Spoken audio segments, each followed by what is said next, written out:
Bismillah ar-Rahman ar-Rahim. Honorable Guest of Honor, General Syed Asim Munir, Chief Army Staff, Honorable Muhammad Ishaq Dar, Federal Finance Minister, Syed Aminul Haq, Minister IT and Telecommunication, Chief Minister Sindh, Governor Sindh, Honorable Federal Ministers, Excellencies, our brothers from our brotherly countries, Chancellors, IT experts, and entrepreneurs, heads of IT companies in Pakistan, Secretary IT, ladies and gentlemen, Assalamu alaikum and a very good afternoon. It's really a great pleasure and an honor to be here at this momentous moment, which most definitely, by the grace of God, will change the course of history. Today, present here are the leading lights of Pakistan in the field of information technology, IT experts, entrepreneurs, professors and teachers, and investors. I will not go into the rigmarole of facts and figures. In their speeches, our honorable speakers have mentioned everything. I will just restrict myself to few important points. Number one, that our country's youth is full of vigor, highly energetic, and of course, every day passing by, they are acquiring skills, they are being trained in various parts of Pakistan. And a reflection of their success stories you have just witnessed yourself in this hall a few minutes ago.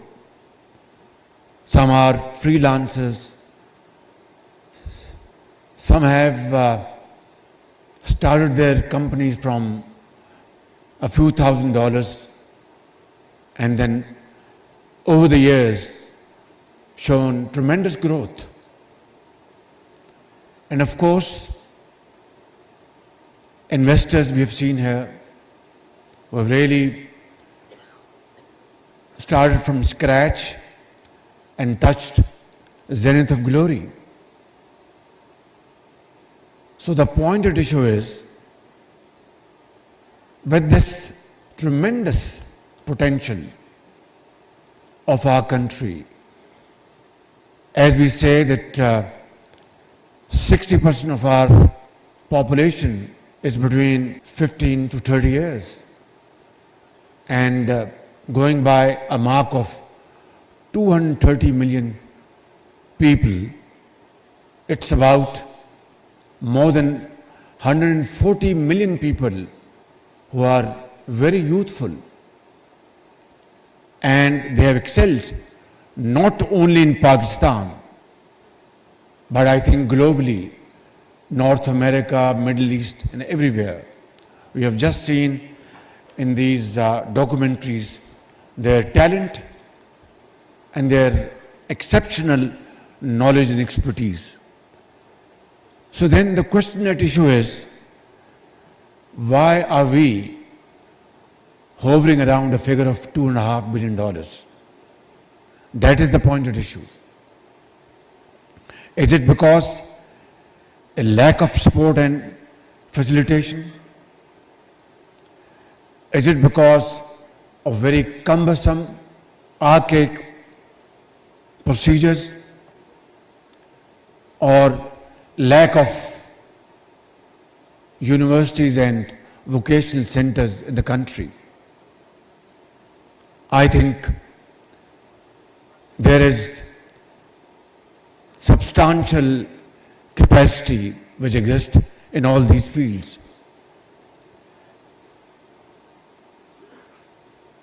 Then what is the reason that, and I have to mention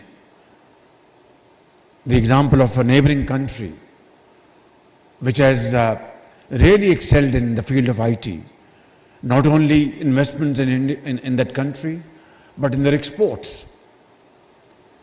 And Pakistan is absolutely, by the grace of God, positioned to position itself one of the most going country globally. Minister of Finance just explained it to you. I had number of meetings with IT experts and company heads in the last 1 year, and like the head of Pasha and other companies. By the way, Pasha's managing director, along with other business houses, in one of the meetings made a commitment that, Prime Minister, if these facilities are granted and if these elements or hurdles are removed, inshallah, we will get $2 billion in Pakistan's coffers in the next few months or so. I am not giving them any kind of blame at all. They must have done their best, and most definitely they did their best. But that was not to be. The point at issue is, this is just, I think, a sideline story. Let us look at the bigger picture. Now, to fill this gap and fill in the blank, what is actually required that Pakistan must and should achieve a target of $20 billion worth investment or $25 billion worth exports in the next 2-3 years. And I want to tell you, this is something doable. It's not something, it's difficult, but not impossible. And we have to achieve this target under all circumstances with your outstanding commitment, your support, your hard work, your knowledge, and your expertise. Our very respected investors are sitting here. I always maintain that my investor is my master.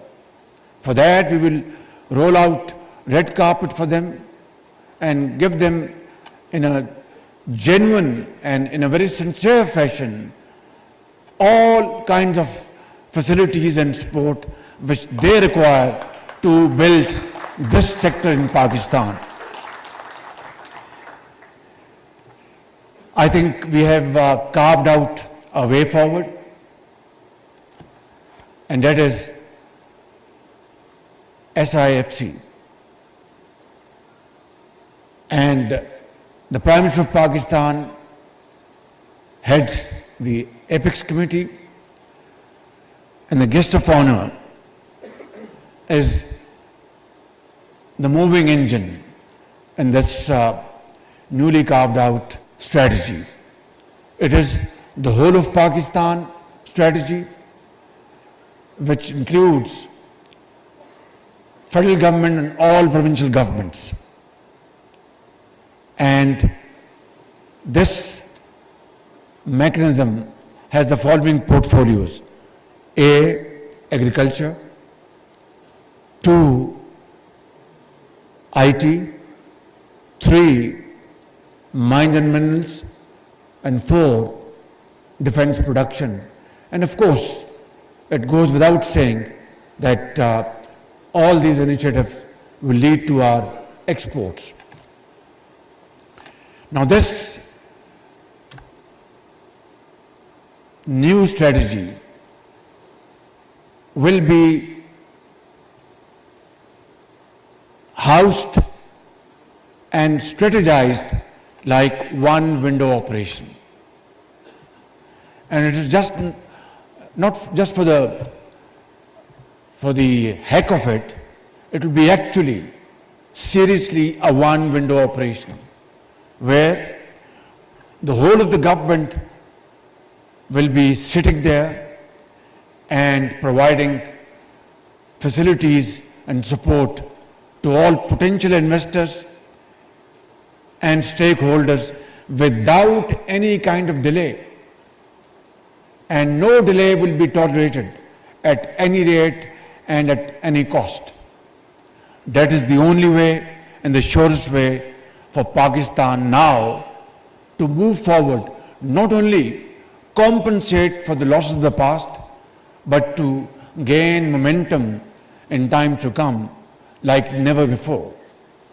And our brothers in the Gulf countries are more than willing, they're more than willing to come and invest in Pakistan on a win-win model, that they invest, make very good profits, and Pakistan is benefited through their investments in terms of jobs, production, revenues, exports, and prosperity and progress. This is the model and this is the crux of this new strategy.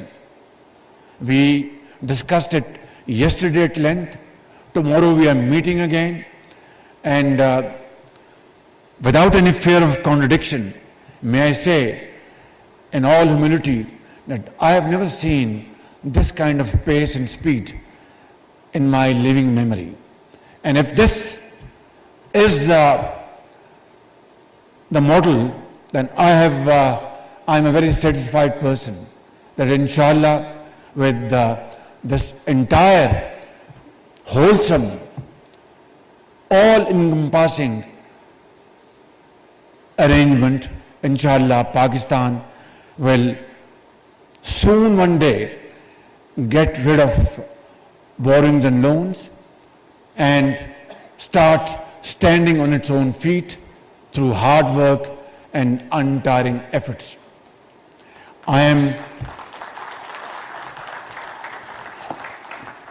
very grateful to all the participants here today for exhibiting their wonderful skills, and I'd like to mention it to you that now this new outfit by the name of SFIC will sit down with you, discuss issues with you, find solutions and move forward. And this will work like a corporate company. It will not be in the model of ministries and this ministry or that ministry. It will be one window operation and totally corporate style. That is the way forward. This is how we have seen this young boy who brought in investment of $70 million.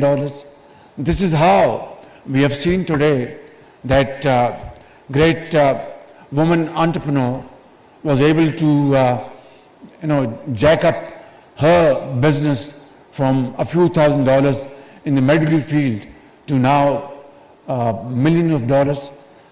That is the only way. And there are, alhamdulillah, many shining examples in Pakistan which can demonstrate and give us sense of satisfaction that yes, this is doable. For example, 60s Green Revolution, which absolutely brought in a revolution in Pakistan. But then When we see this balance sheet, there are assets and there are liabilities. Let's not go into that. Let's decide today. Let's resolve today with an iron resolve by the grace of God that inshallah we will march with unity of thought and action. We will have our team efforts together and we will inshallah do everything within our capacity to change the course of history. By the grace of God, in IT sector, let's resolve.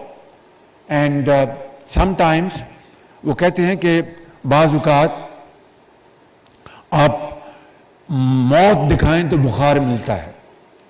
So let's have a much higher target in front of us, and even if we achieve 80%, we have earned our day.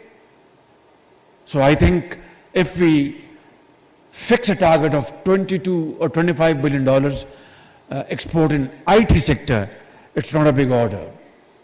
You have, alhamdulillah, the capacity, you have, alhamdulillah, the expertise and energy to create this wonder. Provided the government of the day is prepared to be a partner and act as a catalyst and provide you all kinds of support which is required in this behalf. I'm not going to go into any kind of blame game. In the last 4 or 5 years, instead of promoting all kind of muck and dirt or dirt and muck through social media, wasting energies, wasting very valuable time, had we spent this energy, resources and time in building IT sector, promoting our youth, providing universities, vocational trainings, providing resources, today the story would have been different. And we wouldn't have been standing today at $2.6 billion, but maybe $26 billion. But then there's no point in crying over the spilled milk. That's behind us. Let's learn a lesson from the past and move forward with a sense of achievement. That is the message my very respected participants I wanted to bring up today for your kind consideration. Let's resolve before we stand up for our other appointments that inshallah we will change the landscape's history through hard work, untiring efforts, and it is difficult but not impossible. Challenges always have opportunity. Here is an opportunity and a golden opportunity. Pakistan, Paindabad.